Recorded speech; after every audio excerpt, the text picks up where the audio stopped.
Bugün sizlerle en sevdiğim şeker mantısı tarifini paylaşacağım. Önce mantı hamuru için 200 gram un, 1 gram kuru maya ve 200 ml ılık su ile normal bir hamur yoğurun ama biraz yumuşak olsun. Hamurumuzu iyice yoğurduktan sonra bir kabın içine koyup 1 saat kadar mayalanmaya bırakıyoruz hamurumuzu.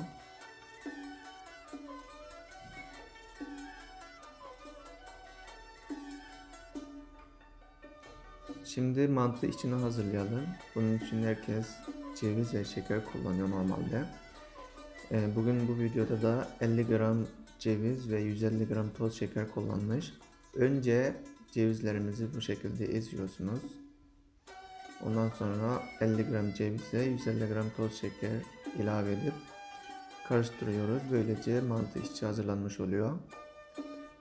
Şimdi hamurumuz iyice mayalandı. 1 gram karbonatı 10 ml ılık su ile eritip hamurumuza ekleyin ve bir işleyin bir daha. Ve ondan sonra 10 dakika kadar tekrardan dinlenmeye bırakın hamuru.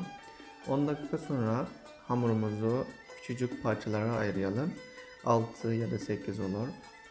Ondan sonra bu parçalardan küçük yufkacıklar açıyoruz.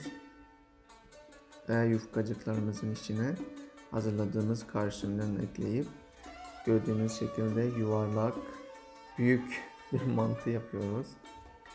Mantımızı yaptıktan sonra böyle tencerede 20-25 dakikaya kadar buharda pişiriyoruz.